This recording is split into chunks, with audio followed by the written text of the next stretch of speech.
বাংলাদেশের ক্রীড়াবিদরা এখন দাপিয়ে বেড়াচ্ছেন আন্তর্জাতিক ক্রীড়াঙ্গনে। আর যেসব ইভেন্টে বাংলাদেশের এ সকল ক্রীড়াবিদ বাংলাদেশের পদমর্যাদাকে তুলে ধরেছেন অনন্য সীমাহীন পর্যায়ে, তাদের মধ্যে রাসেল মাহমুদ জিমি অন্যতম, যিনি কিনা আমাদের দেশের সাম্প্রতিক সময়ে হকির উজ্জ্বল তারকা। আজকের খেলার তারার অনুষ্ঠানে তিনিই আমাদের বিশেষ অতিথি।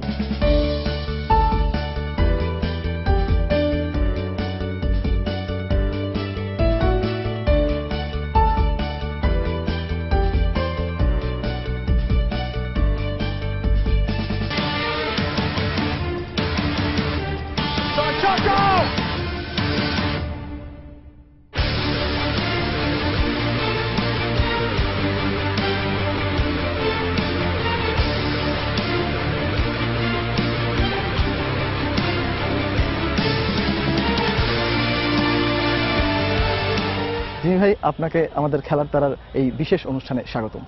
জিমি ভাই, আসলে একজন হকির তারকা আমাদের দেশের, আপনি এই হচ্ছে গিয়ে হকির অঙ্গন, মানে আমাদের দেশের একমাত্র যেটাকে হকির কেন্দ্রবিন্দু বলা হয়, সেখানেই আপনি দাঁড়িয়ে আছেন। তো এখান থেকে উঠে আসা বা এখানে আসলে কোনো স্মৃতিময় ঘটনা আপনার জীবনে আছে কিনা যদি একটু শেয়ার করতেন। এখান থেকে শুরু করি আমরা, মানে আমার লাইফে শুরু হয় আজাদি স্পোর্টিং এ হয়ে, যখন বিকেএসপিতে আমি পড়াশোনা করি ওখান থেকে। বাট আমার যে একটা টার্নিং পয়েন্ট থাকে প্রত্যেকের লাইফে, তা আমার সেটা টার্নিং পয়েন্ট ছিল আমার জীবনের, যে আমি প্রথম একটা ম্যাচ খেলি আবানি মোহামেডানের ক্লাব কাপ ফাইনাল। ওইটাই ছিল আমার জীবনের টার্নিং পয়েন্ট, যে আমি ম্যাচটা যখন খেলতে আসি আমি তখনও জানি না যে আমি কার বিরুদ্ধে খেলতে যাচ্ছি। তখনও তো বোধহয় আপনি স্কুলের গন্ডি পেরোননি, আমার যতদূর ধারণা, হয়তো 9-10 এ পড়েন। হ্যাঁ, 10 এ। তখন আমাকে নিয়ে হয়েছে, মানে ওখান থেকে আনা হয়েছে হায়ার করে একটা ম্যাচের জন্য, এবং সবার মুখে শুনে খুব আনন্দিত ছিলাম যে আমি নাকি এমন ম্যাচ খেলছি যেটার জন্য আবানি আমাকে কন্ট্যাক্ট করার চেষ্টা করেছিল যে আমি ও বছর আবানিতে খেলি। বাট তখন আমি আজাদের প্লেয়ার ছিলাম, এই জন্য খেলতে পারিনি। ওইটাই ছিল আমার লাইফের টার্নিং পয়েন্ট, এবং তারপর থেকে আমার যাত্রা শুরু। এবং ওই ম্যাচের বদলে হয়তো বা আল্লাহর রহমতে আমি ন্যাশনাল টিমের চান্স পেয়েছিলাম ওই বছরেই। এখানে তো আপনি দীর্ঘদিন ধরে খেলেছেন, তো এখানে খেলার অভিজ্ঞতা এবং এখান থেকে খেলে আপনি দেশের বাইরেও খেলতে গিয়েছেন, তো আসলে দুটো জায়গায় খেলার মধ্যে আসলে সামঞ্জস্য বা অসামঞ্জস্য কি কি দেখেছেন? দেশের মাটিতে হলে একটা আলাদা সাপোর্ট পাওয়া যায়, এবং খুব একটা অ্যাগ্রেসিভ ভাব থাকে যে আমার দেশের মাটিতে খেলা এবং আমার নিজের ঘরে খেলা। আমার টিমটি যদি আমার ভালো খেলে, আমরা রেজাল্ট ভালো হয়, আমি যদি পারফর্ম ভালো করি, তাহলে বাইরে থেকে যত খেলা মানুষ দেখতে না পারে, দেশের খেলাটা তত ফিল করে, এবং দর্শকের একটা আলাদা সাপোর্ট পাওয়া যায় প্রত্যেকের।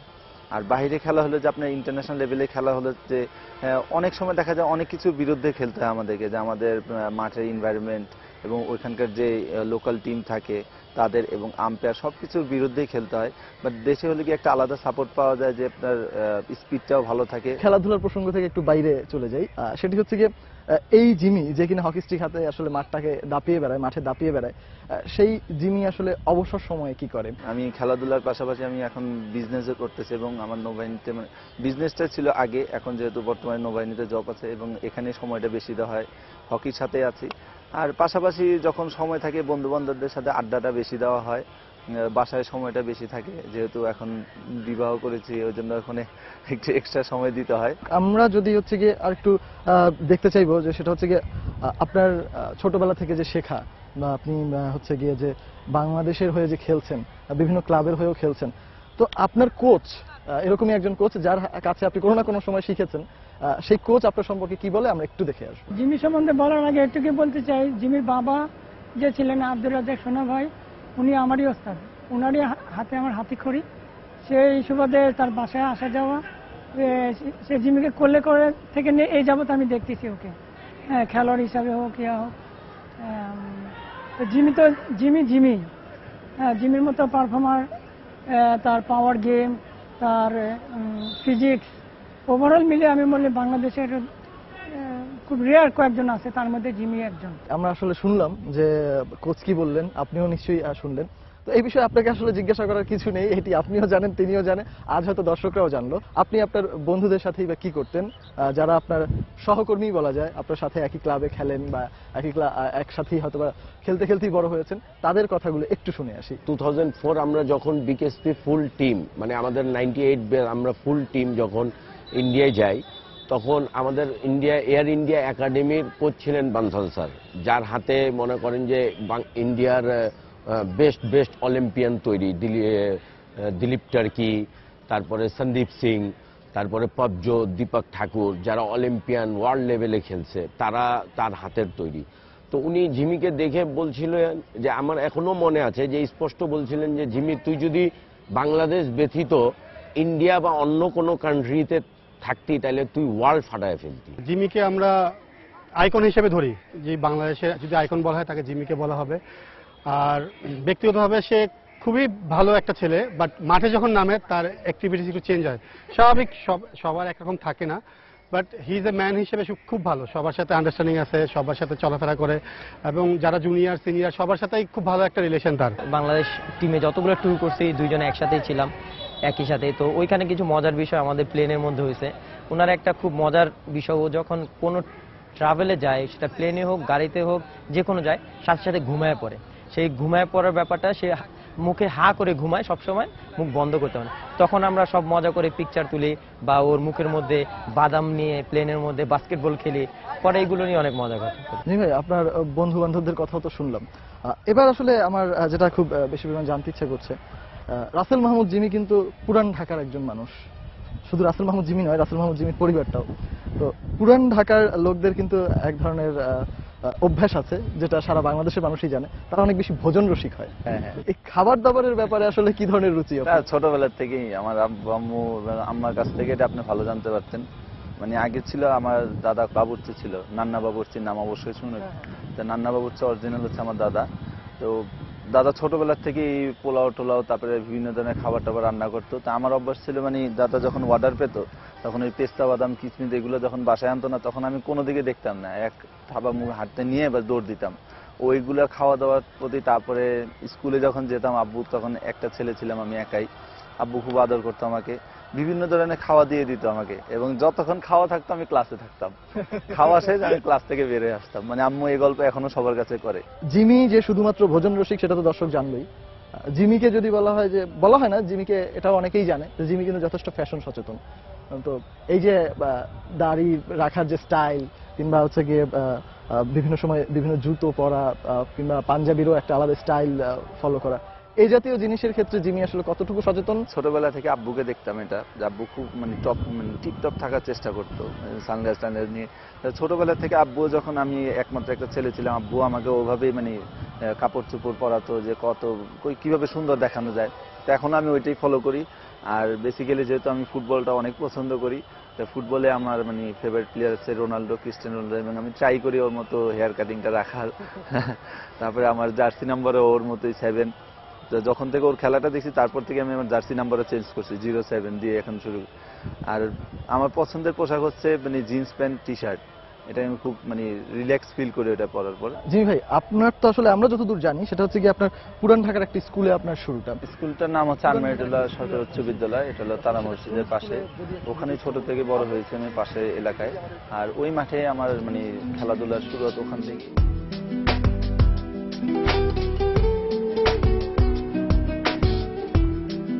জিমি ভাই, আপনার তো আসলে বেড়ে ওঠাটা এই স্কুল মাঠে। হকি স্টিক নিয়ে আসতাম এখানে, ফুটবল খেলতাম, ক্রিকেট খেলতাম, হকি, 3টা গেমই একসাথে খেলতাম। তারপর হলে গিয়ে যখন আস্তে আস্তে দেখি যে এখানে যারা বড় ভাই ছিল, কামাল ভাই, তারপরে আমাদের লুলু ভাই, কিসমত চাচা, অনেকই প্লেয়ার ছিল, হাবুল ভাই, টাবুল ভাই, সবাই। তারা যখন এখানে স্কুল হকি খেলতো স্কুল মাঠে, তখন নিজের মধ্যে একটা আগ্রহ তৈরি হলো যে আমি স্কুল টিম হয়তো খেলতে পারি। বাট আনফরচুনেটলি আমি খেলতে পারিনি, কারণ যখন খেলা শুরু করি তখন আমি বিকেএসপি চলে যাই। এমন কি কোনো ঘটনা ঘটেছে এই খেলার জন্য কখনো? আপনার বাবা বাংলাদেশের অন্যতম আরেকজন বিখ্যাত হকি তারকা, তো তার কাছে মার খেয়েছেন, তার কাছে বকা খেয়েছেন, আম্মু বকেছে, এরকম যদি 2-একটা ঘটনার খুব মজাদার ঘটনা। এমন কোনো দিন নেই যে মানে মাসের মধ্যে দেখা গেল 15-20 দিনে আমার উপরে লাঠি চার্জ হতো যে খেলার জন্য। কারণ স্কুলটা শেষ হতো, আমি আর বাসায় ফিরতাম না। আমি একবারে বিকালে দেখা গেল আমার কাপড় চোপড়, স্কুল ড্রেস প্রত্যেকদিন নোংরা হয়ে থাকতো। এবং আর যেদিন অফ থাকতো সেদিন তো আমি সারাদিনই বাসা থাকতাম। সকাল 7টার থেকে বেরোতাম, কখনো ফুটবল, কখনো ক্রিকেট, তারপরে হকি, তারপরে ব্যাডমিন্টন, যেটাই থাকতো মানে খেলার সাথেই থাকতাম। মানে খেলা ছাড়া কখনো না, খেলা ছাড়া কখনোই। স্কুলে কখনো আসলে আরেকটা হলো যে আপনার, আমি এখন মাঝে মধ্যে আম্মুকে বলি যে আগে যখন খেলতে যেতাম তখনও মারতা, বকা দিত, আর এখন প্র্যাকটিসে না গেলে এখনো বকা দাও। তো দুই ধরনের। আগে খেলতে যেতাম এই জন্য বকাঝকা করতো, এখন না গেলে, এখন ভালো না খেললে, এখন ট্রেনিং না করলে তোমরা বকাঝকা করো। খেলছিলেন ফুটবল, সেখান থেকে হকির তারকা হয়ে গেছেন। তো আসলে হকি জিনিসটাই আমাদের দেশে আসলে কেমন যেন একটা বিধ্বংসী অস্ত্র হিসেবে হয়তো বা নাম চলে আসে হকি। তো আসলে এলাকায়ও কিছু বন্ধু বান্ধব থাকে, কিছু ছোট ভাই বড় ভাই থাকে, একটা ফ্রেন্ড সার্কেলের মাঝখানে সবারই আসলে বড় হয়ে ওঠা হয়। তো এইরকম ফ্রেন্ড সার্কেল যারা আছে আমরা একটু তাদের সাথে একটু কথা বলতে চাচ্ছিলাম, যদি আপনি তাদের সাথে পরিচয় করিয়ে দিতেন বা আপনি যদি একটু দেখা করিয়ে দিতেন।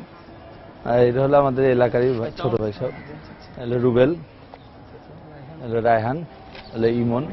বেসিক্যালি সবাই হকি খেলে, এখানে ছোট থেকে বড় হয়েছে এদের মাঝখানে আমি, এরা ছোট থেকে আমাকে জানে। আমরা এদের সাথে একটু আড্ডা দেবো, আমরা একটু বসি, আসেন ভাই আমরা বসি। জিমি ভাই, এটা তো হচ্ছে কি আপনার এলাকার একটা সার্কেল, এখানে আসলে আপনার বন্ধু বান্ধব আছে, কিছু ছোট ভাই আছে, এলাকা ভিত্তিক যেটা হয়ে থাকে আর কি, আবার কিছু বড় ভাইও থাকে। তো সব মিলিয়ে এরা যারা আছে এদেরকে আসলে আপনি কিভাবে দেখেন, বা এদের সাথে আসলে কোনো স্মৃতিময় ঘটনা আছে কিনা এই মুহূর্তে আপনার যেটা মনে পড়ছে একটু যদি বলতেন। এরা এলাকার আমার ভাই ব্রাদার এবং সবই হকি খেলে এরা।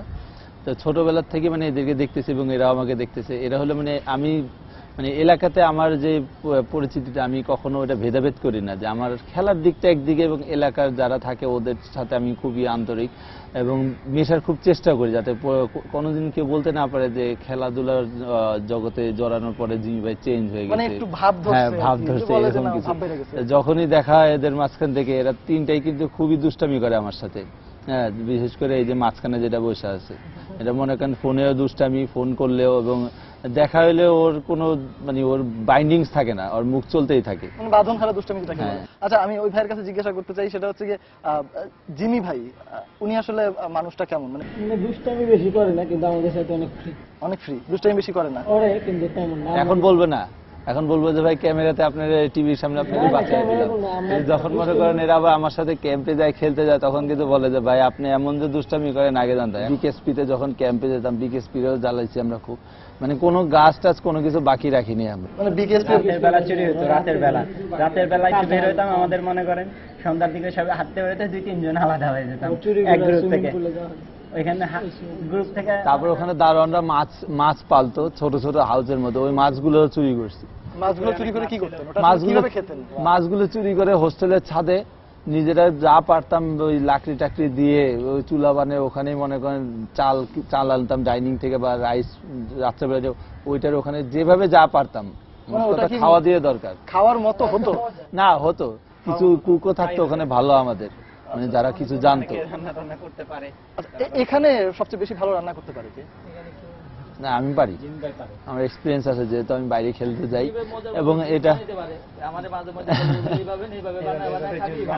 আচ্ছা, যদিও আপনারা একই এলাকায়, এটা একটা ঢাকা শহরের মতো জায়গাতে আপনারা বড় হয়েছেন, তো এখানে হয়তো ওই জিনিসটা থাকে না যেটা হচ্ছে গ্রামের ছেলেপেলেদের মধ্যে থাকে, এই যে ডাব চুরি, পরের বাড়ির বিভিন্ন ফল টল চুরি করা। এটা আমি করছি ভাই, এটা করছেন? এটা হলো কি আমার যে এলাকা, আমার নিজের বাসায়, তো লেগে ওখানে একটা ইয়ে আছে, মানে আমার এক ফ্রেন্ডের বাসায় 4-5টা গাছ ছিল, আপনার পেয়ারা গাছ ছিল, তারপরে ওই যে বেদানা গাছ ছিল, তারপরে জামরুল ছিল। তা আমরা মনে করেন ওরে বলতাম যে পেয়ারা চুরি, একদিন ওর গাছের পেয়ারা চুরি করে এনে আমি ওরে বলতেছি খা, হেভি টেস্ট। তো বলতেছে কেউ, আমি আরে কিনে আনছি, খাওয়াটার পরে আমি জানো সেটা কার গাছের, তোদের বাসার গাছে। বলে আমার দাদির সামনে, আমি তোর দাদি দেখে নাই, আমি যাই নিয়ে আসছি, এখন তুই খাইতে থাক। মানে ও নিজে ওই পেয়ারা পাড়ার সাহস পায় না, কিন্তু আমি যা চুরি করে নিয়ে আসছি। ছোটবেলায় ডাব টাব সবই চুরি করছি, কিন্তু গ্রামের মতো না। কিন্তু আমি যে ছিলাম না এইগুলোতে আমি খুব এক্সপার্ট ছিলাম, এবং আমার আরেকটা ফ্রেন্ড ছিল ওইখানে নাই, ও আর আমি পার্টনার ছিলাম, মানে যত ধরনের এইগুলা কাজ থাকে, এই ধরনের কর্মকাণ্ডে আপনারা একটা জুটি ছিলেন। আরেকটা ছিল মজার সবচেয়ে ঘটনা, যে আমার একটা বন্ধু ছিল, ওর চোখ বাঁকা ছিল।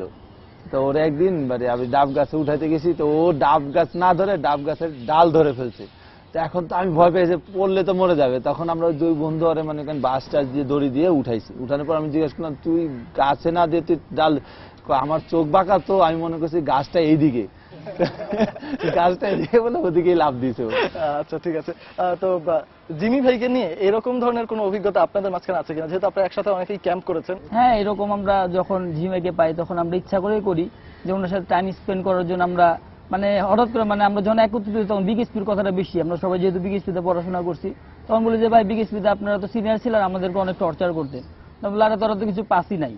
তখন এরকম অনেক নানান ঘটনা উঠতো তখন। তো জিমি ভাই বলতো অনেক, মানে তাদের লাইফ স্টোরি ছিল, যদিকে সিনিয়ররা খুব, আমরা তো পাই নাই অত সিনিয়রিটি। তখন জিমি ভাইরা যখন ছিল তাদেরকে অনেক মানে কি বলে র্যাক দিয়ে হইতো, এগুলাতে তাদের অনেক অত্যাচার করা হয়তো, আচ্ছা, অনেক ভালো কথা, ভালো কথা। এই যে punishment করা র্যাগের কথা আসছে, যে জিমি ভাই কি আপনারা কখনো র্যাগ দিছে? না না, আমরা যখন হ্যাঁ আমরা যখন আমি যখন প্রথম বিকেএসপিতে যাই তখন আমি রুমে সিনিয়রদের রুমে যাই গান গাইছি, তারপরে কবিতা বলছি, কি পারে না, আমরা তো জিমি ভাইদেরকে বিকেএসপিতে পাই নাই। তো ন্যাশনাল ক্যাম্পে আমি যখন প্রথম আসি তখন জিমি ভাইরা তো সিনিয়রদের একটা ট্রেন হইতো আর জুনিয়রদের একটা ট্রেন, এখন যেটা নাই। তো আমরা সিনিয়রদের ট্রেনে যাইতেই পারতাম না, মানে ওদিক যাইতে একটু ভয় লাগতো যে যাবো কি যাবো না, তখন মানে সবাই আমরা মানে খুব ভয় থাকতাম। কিন্তু এখন তো ওগুলা আস্তে আস্তে কাটায় উঠছি, জিমের অনেক ফ্রি হয়ে গেছে। আগে সিনিয়ররা যেটা জিমের সাথে করে নাই ওটা আমরা এখন সিনিয়রদের কাছ থেকে পাই। কোনো ভুল হলে আগে যেমন গালিগালি করতো, তো এখন দেখা গেছে যে ভাইরা মানে বুঝে আমাদের যে না এটা এইভাবে না এইভাবে কর, আরো ভালো হইব। তার মানে কি এটা বোঝাতে চাচ্ছেন যে জিমি ভাই র্যাগ দেওয়ার পরিবর্তে র্যাগের হাত থেকে আপনাদের অন্যান্য যারা র্যাগ দিতে চাইতো তাদের হাত থেকে বাঁচিয়েছে? হ্যাঁ অবশ্যই। তাহলে তো জিমি ভাইয়ের তুলনাই হয় না, একটা নিখাত ভালো মানুষ, অবশ্যই। খাঁটি সোনা যেটাকে বলা হয়। এমন অনেক সময় হয় যে মানে খুব দুষ্টুমি করে একটা দোকানে চা খেতে ঢুকলাম, হ্যাঁ চাটা খেয়ে চায়ের বিল না দিয়ে চলে আসলাম, থাকে না এরকম কিছু দুষ্টুমি করে? এইরকম কোনো দুষ্টুমি আপনাদের মাঝখানে হয় কিনা? এটা চায়ের বিষয় লেগে ও রুবেল ভালো বলতে পারবো। রুবেল ভাই কাছে আমি যাবো। রুবেল ভাই বলেন তাহলে এক্ষেত্রে। জিমি ভাই তো আগে প্রচন্ড চা খেতো, ঠিক আছে, তো এখনো দেখা হলে আমি বলি জিমি আসেন চা খেয়ে আসি, তো বলে না না এখন আমি চাটা কম খাই। কেন ভাই?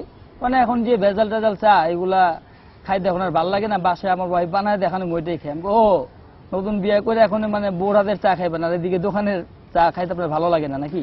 আচ্ছা, তখন হাসে আর কি। আচ্ছা, তার মানে এখানে আরেকটা বিষয় চলে আসলো, সেটা হচ্ছে কি আপনি যেটা বললেন যে বিয়ের পরে জিমি ভাই হয়তো বা একটু এই এলাকার ছেলেপেলেদের হয়তো বা কম সময় দিচ্ছে। তো আমি হচ্ছে গিয়ে ইমনের কাছে জানতে চাইবো যে আসলে ঘটনা কতটুকু সত্য, বিয়ের পরে জিমি ভাই কি আসলেই মানে একটু ঘর কেন্দ্রিক? না, এটাই ইন্টার ভাই। এখানে হলে গিয়ে যে মানে কোনো কিছু এখন হলে সবাই ওই দিকটাই টানে, মানে কোনো কিছু বললে ধরেন আমি প্র্যাকটিস করে আগে মাঠে থাকতাম, মাঠে বসে থাকতাম গল্প করে, এখন যদি বলি না একটু বাসায় যাবো, ও এখন তো নতুন বিয়ে করছেন তো এখন তো বাসার দিকে আপনি যাবেন। সমস্যাটা হয়েছে কি, মনে করেন হঠাৎ করে কথা বলতেছি, আড্ডা দিতেছি আমার টাইম হয়ে গেছে, আমি চলে যাবো, তখন আর কি আমাদের কথা উঠে আগে ভাই ভাবি যাবে। এখন তো একটা সময় দিতে হয়, সারাদিন যদি বাইরে থাকি তাকে মানে আগে যেরকম দিতে দিতে আর কি মনে করেন অনেক সময় পার হয়ে যেত, টাইমের দিকে তাকাতো না। কিন্তু এখন মনে করেন একটু আড্ডা দিতে দিতে হঠাৎ করে মোবাইলটা বাইর করে তাকায় যে আমার টাইম হয়ে গেছে, বাসায় যেতে হবে। না, বাসায় না গেলে অবশ্য বাসা থেকেও অনেক চাপ ধাপ তাপ সবকিছু সহ্য করতে হয়। কিছু মন্তব্য জানতে চাইবো, যে মন্তব্যগুলো হয়তো বা ভাইয়ের সামনে বলাটা আপনার জন্য কঠিন হবে, কিন্তু এখন এই কঠিন পরিস্থিতি কিভাবে মোকাবেলা করবেন আপনি, সেটা আপনার দায়িত্ব। ভাবি আপনাকে আমাদের এই খেলার তারা অনুষ্ঠানে স্বাগত জানাচ্ছি। আমাদের অনেক দর্শকরা আসলে আপনাদের এই অনুষ্ঠানটা এখন উপভোগ করছে। আমরা কিছু খুনসুটি আলাপ আলোচনা করব, আপনাদের এই ভালোবাসার কথা জানবো। এতক্ষণ ভাইয়া অনেক কথাই বলেছে, তো আমরা আসলে প্রথমে আপনাকে দিয়ে শুরু করতে চাচ্ছি ভাইয়া সম্পর্কে। জিমি ভাই, প্রথমেই আসবো যে ভাইয়া সম্পর্কে বলার আর কিছুই নেই, আমরা যেটা জানি আপনারা সেটা মানে আপনি হয়তো সেটা জানেন, কিন্তু আমরা যেটা জানি না আপনি সেটা জিমি ভাই সম্পর্কে কি জানেন, এমন যদি প্রশ্ন করা হয় তাহলে কি বলবেন? সত্য কথাই বলি, বানায় কথা বললাম না। ও বাইরে যা ভিতরে তা, মানে অ্যাকচুয়ালি বাড়িতে যেমন দেখা যাচ্ছে মানে মাঠে আমি ঠিক তেমনই দেখি, মানে বিপরীত কিছু দেখি না। তো মানে কিছু বিপরীত কিছুই নেই। আপনারা এমন কিছু জানেন না যেটা আমি বলবো আপনাদের। আমাকে বলেন যে ও আস্তে আস্তে পার্সোনাল আসবে, আস্তে আস্তে পার্সোনাল টকিং আসবে।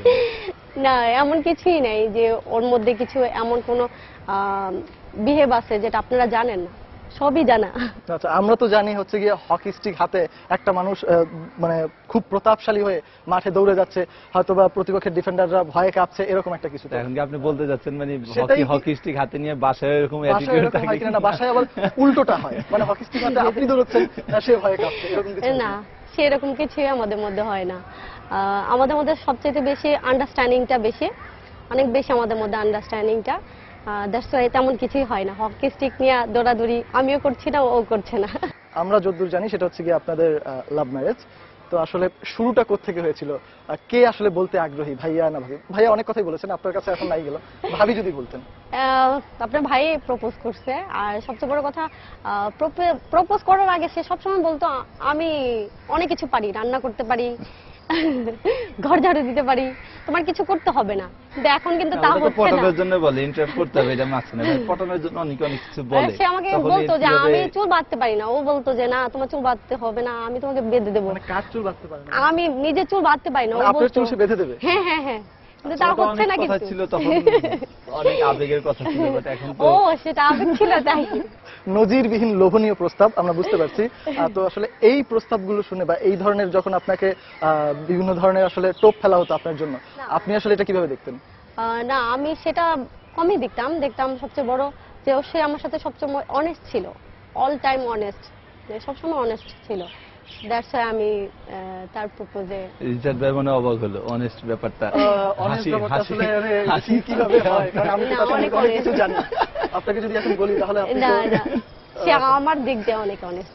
ফোন থেকে শুরু, তো স্বাভাবিকভাবেই লাভ ম্যারেজের শুরুতে যেটা হয় নায়ক নায়িকার মাঝখানে একটা ভিলেন তো থাকে, একটা না মাঝে একাধিকও থাকে। তো আপনাদের এখানে আসলে ভিলেনটা কে ছিল? ভিলেন ছিল বলতে কি যে খুব রেস্ট্রিকশন ছিল আমাদের মধ্যে, মানে আমাদের কথাবার্তা খুব কম হতো, দেখা তো না হয় বললেই চলে। দেখা গেলো যে 10 বছরের মধ্যে আমি 10 বার দেখা হয়েছে কিনা তাও সন্দেহ আছে, এবং কথা তো খুব লিমিটেড হতো। বাসায় আসলে যখন প্রথম ব্যাপারটা জানাজানি হলো তখন বাধাটা কিভাবে আসলো? নিশ্চয়ই বাধা এসেছে। বাধা আসে নাই, আমি অনার্স করার পরে বাবা বলছে, মাকে যখন বলছি মা ও তো মানে আমার মাকে যা পটাইছে আগে খুব ভালো করে পটাইছে, মানে আমার মার সাথে ও মানে একা মিট করছে, করে সে মানে পা ধরে সালাম টালাম করে আমাকে কথা দেন, আম্মু আমাকে কথা দেন। ফার্স্ট টাইম ও আম্মুকে আম্মু ডাকছে, আম্মু আমাকে কথা দেন আপনি ওকে আমার কাছে বিয়ে দিবে। আমি বলছে আমি কি করে বলবো, ঠিক আছে আমি কথা দেব না বাট আমি ট্রাই করব। তারপর আমার ভাইয়ার সাথে মিট করছে, ও আমার বড় ভাইয়ার সাথে ও মিট করছে, দেন আস্তে আস্তে আমার ভাইয়া মানে মেনটেন করছে। গল্পটা আসলে অনেক সুন্দর একটা রূপালী জগতের গল্পের মতনই মনে হচ্ছে। নায়িকার বড় ভাই আছে, গল্প অনেক বড়, নায়িকার বড় ভাই আছে না, ভাইয়া আবার প্রথম আবার নেগেটিভ ছিল, তো তখন মনে করেন নেগেটিভ ছিল, আস্তে আস্তে এগুলো পজিটিভে আনতে হয়েছে, অনেক কষ্ট করতে হয়েছে। ভাইয়া আর ভাবি, তো দীর্ঘ প্রায় 10 বছর পর আসলে আপনাদের সফলতাটা আসলো শেষ পর্যন্ত। সব মিলিয়ে আসলে এখন এই শ্বশুর বাড়িটা আসলে নিজেদের কাছে কেমন মনে হচ্ছে? আমি দুপক্ষ থেকে জানতে চাচ্ছি, আগে ভাবি। অনেক ভালো, মানে অরাম্মু যে আমি ওনাকে আম্মি বলে ডাকি, সে আমাকে খুব আদর করে, খুব মানে অনেক বেশি, মানে প্রশংসা, মানে শাশুড়ি বলে আর টিভি সেটে বলে মানে বলতেছি তা না, সে খুব ভালো একটা পার্সন। আর আমি আসার পর থেকে তার বোনরা তার মা আমাকে খুব হেল্প করে, আর সবচেয়ে বড় কথা আমাকে কোনো কিছুতে ফোর্স করে না, কোনো কিছুতেই না, আর মনে হয় আমার মা। আরেকটা বিষয় জানতে চাইবো, সেটা হচ্ছে কি আপনাদের বাড়িতে মানে হচ্ছে জিমি ভাইয়ের শ্বশুর বাড়িতে তার আসলে পদমর্যাদাটা কেমন, মানে কি বলবো গেলে পরে আসলে কি হয় সেটা কি বলবো, আমাকে তখন তো আমার কোনো ভ্যালুই থাকে না, না এটা আমাকে চেনেই না কেউ, আমার বাবা স্পেশালি আমার বাবা, ও গেলে তো আমাকে চেনেই না, সে আমি একা গেলে সে আমাকে হাত করে, অথচ ও গেলে না আমাকে আর ধরে না, ওকে মানে দেখার জন্য সে পাগল হয়ে যায়, সে কখন আসলো কি করলো, মানে আমাকে তখন পাত্তেই দেয় না। জিমি ভাই ভাবির কণ্ঠে কিন্তু একটা প্রতিহিংসা শুরু হচ্ছে, উনি হয়তো ভালোভাবে নিচ্ছে, কিন্তু তারপরে বাস্তবে একই রূপ। ওখানে গেলে ওই কথাটা আব্বুর সামনে বলে, আমি আব্বু বলে ডাকি, আমাকে খুব আদর করে। তারপরে আমার মানে ওর আম্মু যে আমার শাশুড়ি অনেক আদর করে, আমি যথেষ্ট স্নেহ পাই ওনাদের কাছ থেকে, এবং আমার খেলাধুলার প্রত্যেকটা নিউজ আমি মনে করি আব্বু রাখে, এবং আমি গেলে যে আমি কি খেতে চাই, আমি কি পছন্দ, আমি না গেলে ওনার রাগ, মানে টোটালি সবকিছু মিলে ভালোই লাগে। এখন আমি ভাবির কাছে আরেকটা কোশ্চেন জিজ্ঞাসা করতে চাইবো, আমি সেটা হচ্ছে সেখানেই আসি, সবচেয়ে বড় দোষটা কি? অনেক বেশি রাগ, আর কোনো দোষ নেই, একদম বি অনেস্ট, না আর কোনো দোষ নেই, অনেক বেশি রাগ, মানে সে কে আসতেছে কে যাচ্ছে সেটা দেখছে না, বাট সে রাগারাগি করছে সেটা মানে সে জানতেছে, মানে আমাকে পরবর্তীতে বলে, জিজ্ঞাসা করে আমি কিছু বলছি, মানে কি বলো নাই তুমি, কি বলার বাকি ছিল, মানে পরবর্তীতে সে আমাকে আস্ক করে যে কি বললাম আমি, অনেক কিছুই বলছো, কি বলো নাই এটা বলো না আমাকে। এই রাগের জন্য আপনি কখনো সাফারার হয়েছেন এমন কোনো ঘটনা মনে আছে? ও মা,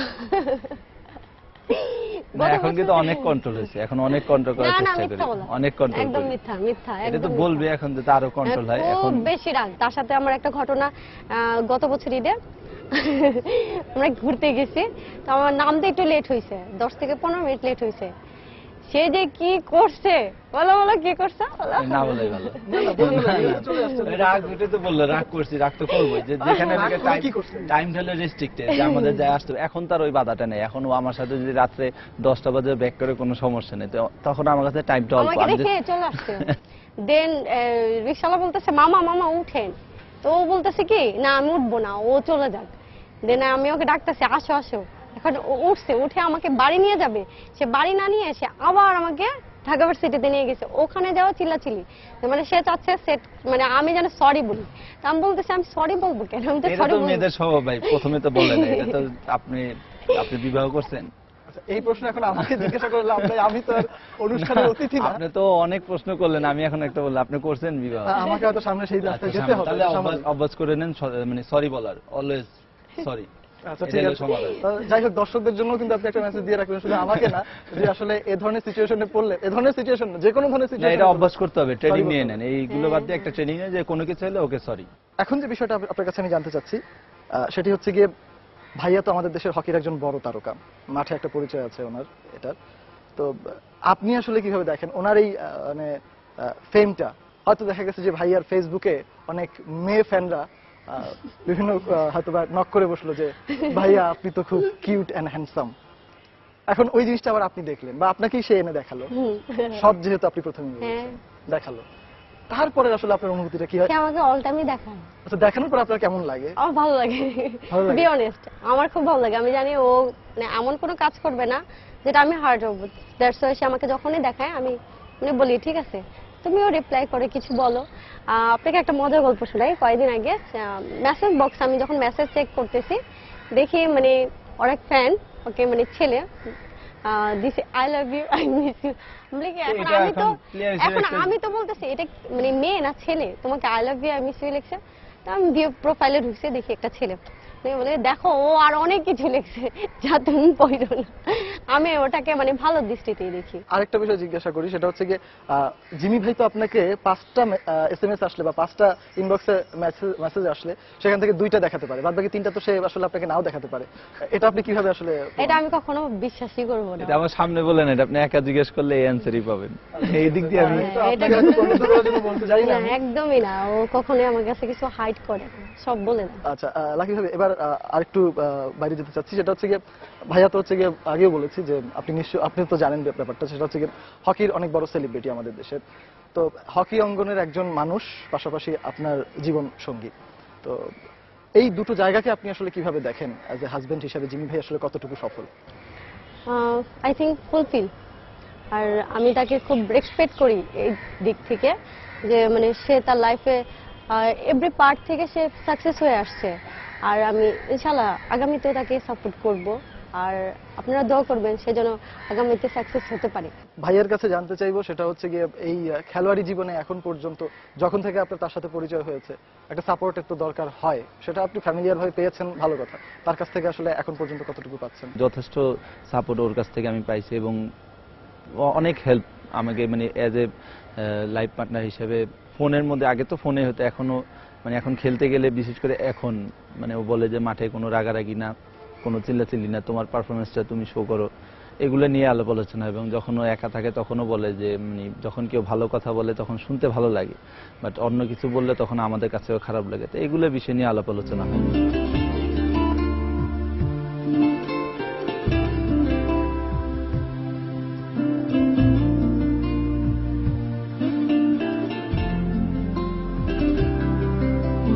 আমরা তো এতক্ষণ আসলে অনেক বিষয়ে কথা বললাম, এবার একটু আপনার পারিবারিক বিষয়ে যেতে চাই। সেটা হচ্ছে আপনার বাবা, এমন বাবার সন্তান আপনি আসলে, যিনি কিনা বাংলাদেশের ক্রীড়াঙ্গনে একটা সময় যারা শুরু করেছেন বাংলাদেশের স্বাধীনতার পরে, যাদের হাত ধরে বাংলাদেশকে মানুষ বিশ্বের দরবারে চিনেছে, সেই রকম একটা পরিবারের সন্তান আপনি। তো আসলে বাবার এত বড় পরিচয়, ছোটবেলা থেকে আব্বুর পরিচয় আমরা পরিচিত, এবং তারপরেও নিজে গর্ব মনে করতাম কিভাবে যে অনেকে দেখা গেল যে বিজনেসম্যানের ছেলে আছে, কেউ চাকরি করতেছে, বাট আমার বাবা একজন প্লেয়ার এবং তাকে অন্যভাবে সবাই চিনে, এবং হকি মাঠে গেলে বা অন্য যে কোনো অঙ্গনে গেলে আমাদেরকে অন্যভাবে রেসপেক্ট করা হয়। তো এটা কিন্তু অনেক বড় একটা আমার জন্য অ্যাচিভ ছিল এজ এ ফ্যামিলি হিসেবে, এবং আমি আমার বাবার সন্তান হিসেবে আমি খুব প্রাউড ফিল করতাম। এখন নিজেকে ওই পরিচয় আবার নিজেকে নিজে নিয়ে আসলাম, এবং নিজে খেলার মাধ্যমে নিজেকে পরিচয় করালাম, এটা কিন্তু আমার জন্য একটা বড় পাওয়া। এবং ওই বিষয়টা এখনো মাথায় রাখি যে এমন কোনো কাজ আমি করব না যেটা আমার ইমেজের সাথে বা আমার বাবার ইমেজের সাথে যাতে কোনো ক্ষতি যাতে না। একটা সময় ছিল যখন সোনা মিয়ার ছেলে হিসেবে রাসেল মাহমুদ জিমিকে সবাই ডাকতো যে ওই হচ্ছে গিয়ে অমুকের ছেলে, টাইগারের ছেলে যাচ্ছে। আর এখন হয়তো বা অনেকেই হয়তো আপনার বাবাকে বলে আরে আপনি জিমির বাবা না। তো এই যে একটা বিষয়, এই অনুভূতিটা আসলে কিরকম ভাবে কাটে? এটা আমার চেয়ে আমার বাবা খুব প্রাউড ফিল করতো যখন আব্বু সুস্থ ছিল, এখন একটু অসুস্থ। তো আব্বু এই কথাটা বলতো যে এখন আমি রাস্তায় বেরোলে সবাই বলে জিমির বাবা। বাবাকে নিয়ে আপনার একটা ঘটনা আছে, সেটা হচ্ছে কি আপনার বাবা একটা কোর্ট ব্যবহার করতেন, যে কোর্টে আলাদা একটা লোগো ছিল যেটা তার অ্যাচিভ করা, একটা দেশের পক্ষে আর কি অ্যাচিভ করা। তো সেই কোর্টটা আপনি যখন শখ করেই গায়ে চাপিয়েছিলেন তখন বাবা হয়তো সেই জিনিসটাতে একটু মনোক্ষুণ্ণ হয়েছিল। ওই ঘটনাটা যদি একটু বলতেন। না, এটা হলো একটা মানে আমাদের একটা খেলা ছিল এলাকায়, তো শীতকালে ছিল। তো আব্বুর একটা ট্রাকস্যুট ছিল বাংলাদেশ টিমের, বাংলাদেশের সিলদা উনি কোচ ছিল। তো ওই ট্রাকস্যুটটা পরে আমি গেলাম যে বাংলাদেশের ট্রাকস্যুট পরা, তখন আমি বিকেএসপিতে পড়তাম। তা আমি গিয়েছিলাম যে অন্যভাবে, যে সবাই বললো বাংলাদেশ টিমের ট্রাকস্যুট কার, সবাই চিন্তা হয়েছে। কিন্তু বাবা যখন রাস্তায় দেখলো আমাকে ডাক দিয়ে বললো যে মানে সবার সামনে বলে, বাসায় নিয়ে বললো এটা খুলো। আমি বললাম কেন? বলে এটা পড়তে হলে এটাকে অ্যাচিভ করতে হয় এবং এটার জন্য ওই পজিশনে পৌঁছাতে হবে তোমাকে, তারপরে তুমি এটা পড়বা, সবাই কেউ কিছু বলবে না। কিন্তু এখন যদি তুমি এটা পড়বা তাহলে সবাই বলবো তুমি তোমার বাবারটা পড়ছো বা তোমার ভাইয়েরটা পড়ছো, যে ভাইয়ের আমার প্লেয়ার ছিল ন্যাশনাল টিমে। তখন এই কথাটা আমার মানে আমার ভিতরে একটা মানে জেদ হিসেবে কাজ করছে যে আমি এটা যেভাবে হোক এনি আমার এটা অ্যাচিভ করতে হবে। তারপরে যখন 2002 সালে যখন আমি মানে ক্যাম্পে আমাদেরকে বিকেএসপি থেকে নিয়ে আসা হতো যে ন্যাশনাল টিমকে হেল্প করার জন্য, ম্যাচ খেলার জন্য, তখন আমাদের কোচ ছিল নূর ইসলাম স্যার, উনি ন্যাশনাল টিমে কোচ ছিল। তখন যখন ওনার সাথে আমি আমাদের সেক্রেটারি রুমে গেলাম, বাড়ি আঙ্কেলের রুমে, তখন ওনার হাতে ড্রেস দিচ্ছিল। তো উনি ওই ড্রেসগুলো আমার হাতে দিল, দিয়ে বললো যে এই ড্রেসটা আজকে তুমি আমার জন্য নিতেছো, নেক্সট ইয়ার যাতে তোমার জন্য নিতে পারো। এবং পরবর্তীতে ইনশাল্লাহ তার পরের বছরে আমি 2003 সালে ন্যাশনাল টিমে চান্স পেলাম এবং ওই টিমের কোচ ছিল আমার বাবা ন্যাশনাল টিমে। মানে আমি আমার বাবা একসাথে ট্যুর করলাম প্রথম জীবনে আমার ন্যাশনাল টিমে। এই যে একটা মজার ঘটনা আপনি বললেন যে বাবা কোচ, ছেলে খেলোয়াড়, বিশ্বে এরকম অনেক দলে, অনেক জাতীয় দলে আমরা এরকম দেখেছি। কিন্তু একেবারে তাৎক্ষণিকভাবে ওই মুহূর্তে একই সাথে কোচ এবং বাবা একই সাথে দলে থাকা, একটা টিমের সাথে থাকা, এই অনুভূতিটা আসলে কেমন ছিল? বা ওই সময়টা আসলে কোনো ধরনের কোনো মজার ঘটনা আছে কিনা? আসলে অ্যাজ এ বাবা কিন্তু বাবা আসলে শৃঙ্খলার বাইরে গিয়ে একজন হচ্ছে গিয়ে অন্যান্য খেলোয়াড়দের মতোই আপনার সাথে আচরণ করছে, এরকম কোনো মজার ঘটনা আছে কিনা? এটা অবশ্যই আছে, যে আমার একটা মজার ঘটনা এরকম আছে। প্রথম বলবো যে এটা একটা খারাপ দিকও ছিল, ভালো দিকও ছিল। মানে সবাই দুই ধরনের কথা বলতো, যে তখন যারা যে প্লেয়ারগুলো ছিল তাদেরকে বিট করে আমি ন্যাশনাল টিমে আসলাম এবং সবাই বলতেছে যে আমার বাবা কোচ ছিল বিধায় আমি হয়তো বা চান্সটা পেয়েছি। কিন্তু আমি যখন লিগ শেষ করি তারপর পরই আমি সবার মাধ্যমে জানতে পারি, কর্মকর্তা সবাই, যে আমি এবার ন্যাশনাল টিমে চান্স পাচ্ছি। কারণ তখন লিগের পরে আমাদের এশিয়া কাপটা ছিল। তো এই জিনিসটা ছিল। আরেকটা মজার ঘটনা ছিল যে আব্বু তখন ক্যাম্পে ছিল, তো সবাই ডাকতেছে, আব্বুকে নক করতেছে, ঘুমায় আছে আব্বু প্র্যাকটিস সকালে। তো সবাই বলতেছে এই সোনা ভাই ঘুম থেকে উঠেন। তা আমি যাই বলে ফেললাম এই সোনা ভাই ঘুম থেকে উঠেন বলে আমি দৌড় দিলাম। তখন ইসাভাই ছিল আর বলতেছে কি রে, আমি কি ভাই আপনারাও ভাই বলছেন? আমার আব্বুকে জানে কার গলা দিয়ে আওয়াজ, কার গলার আওয়াজ ছিল এটা। আমি ভাই বললাম, উনি উঠে যাবে। তো এবার একটু জানতে চাইবো, সেটা হচ্ছে জীবনের প্রথম কবে মানে খেলেই পুরস্কারটা পেয়েছেন, সেই স্মৃতিটা কি মনে আছে? 1998 সালে আমাদের একটা উইন্টার হকি টুর্নামেন্ট হয়েছিল বিকেএসপিতে। তখন সিনিয়র জুনিয়র মিলে দুইটা টিম হয়েছিল এবং ওই টিমের, আমি যে টিম ছিলাম ওই টিমের নাম ছিল টাইগার। তখন নূর ইসলাম স্যার বলতেছে যে তোর বাবার ছিল টাইগার উপাধি, তোর প্রথম টিমও টাইগার। তখন আমি ওই জুনিয়র টিমের মধ্যে মানে প্লেয়ার হিসেবে মানে সিনিয়রদের সবাই মিলে আমি বেস্ট প্লেয়ার হয়েছিলাম ওই টুর্নামেন্টে। তো ওইটা ছিল আমার সবচেয়ে বড় পাওয়া। এবং তারপরের দিনে আমাদের ছুটি ছিল, তা আমি প্রাইজ চাইনে আমার বাবার হাতে, আমার মায়ের হাতে দিচ্ছি, যে এটা আমার জীবনের প্রথমে। ওই গোল্ড মেডেলটা এখনো আমার কাছে আছে। এটা অনেক মানে হয়তোবা আপনাকে সবসময় প্রেরণা যোগাবে সামনের দিনগুলোতে ভালো খেলার, এটা বাংলাদেশের দর্শকও সবসময় চায়। তো এরপরে যেটা জানতে চাইবো সেটা হচ্ছে গিয়ে পুরস্কার এমন একটা বিষয়, সেটা হচ্ছে না পেলে খারাপ লাগে, পেলে হয়তো অনেক বেশি পরিমাণে আনন্দ লাগে। তো মুদ্রার যেমন এক পিঠ আছে, অপিঠ তো থাকবেই। এই পুরস্কার না পাওয়ার ফলে কোনো ধরনের কোনো হতাশা কোনোদিন কাজ করেছে? কিছু কিছু ম্যাচ আছে যেটা আমার লাইফে খুব আমি মানে নিজে মানে পার্সোনালি খুব মানে ছিলাম যে আমি এই ম্যাচটা খুব ভালো খেলেছি এবং আমার টিমের প্লেয়ার, আমার কোচেস স্টাফ, তারপরে যারা কর্মকর্তা, তারা সবাই অ্যাপ্রিসিয়েট করছে যে এই ম্যাচটা আমি অনেক ভালো খেলেছি। টুর্নামেন্টটা তখন ওরা আগের থেকেই ঘোষণা দিয়ে দিয়েছিল যে এই টুর্নামেন্টে বেস্ট প্লেয়ার তুমি, কিন্তু ওটা আমি পাইনি। তখন অন্যভাবে তারা আমাকে বললো যে এটা তোমার সাথে পার্সিয়ালিটি করছে, তো কোনো ব্যাপার না, কিন্তু তুমি প্লেয়ার হিসেবে তুমি ভালো খেলছো এটা আমরা বলতেছি, তো এটা তোমারই অর্জন ছিল কিন্তু তোমাকে দেওয়া হয়নি। এরকম জিনিস। তো আরেকটা বিষয় সেটা হচ্ছে গিয়ে পুরস্কারের প্রাপ্তি তো এখন তো হচ্ছে গিয়ে রাসেল মাহমুদ জিমির কোনো তুলনা নেই।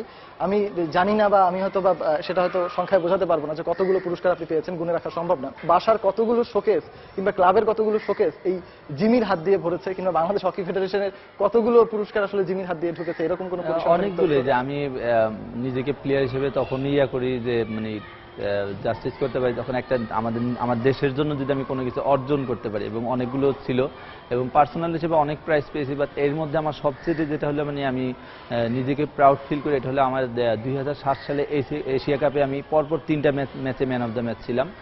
7টা ম্যাচের মধ্যে আমি 3টা পেয়েছি এবং একটা পেয়েছে Zahid.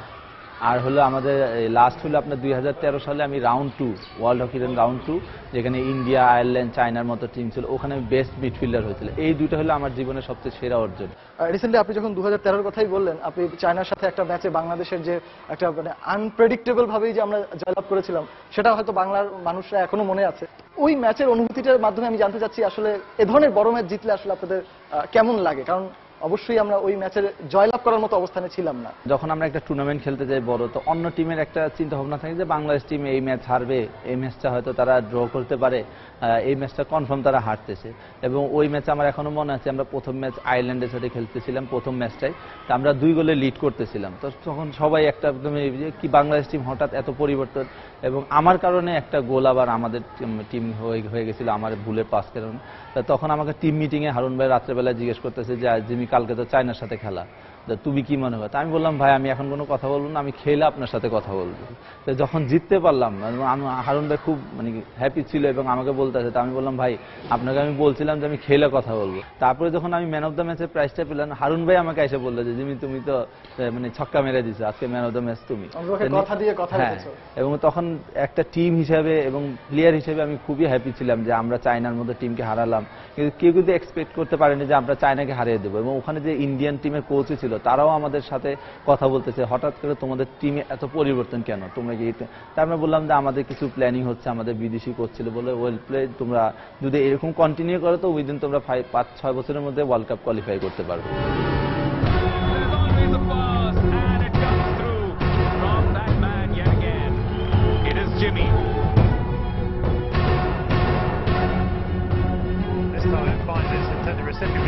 Jimmy shows good pace. Jimmy round the back. Can he find the pass? Oh, he has!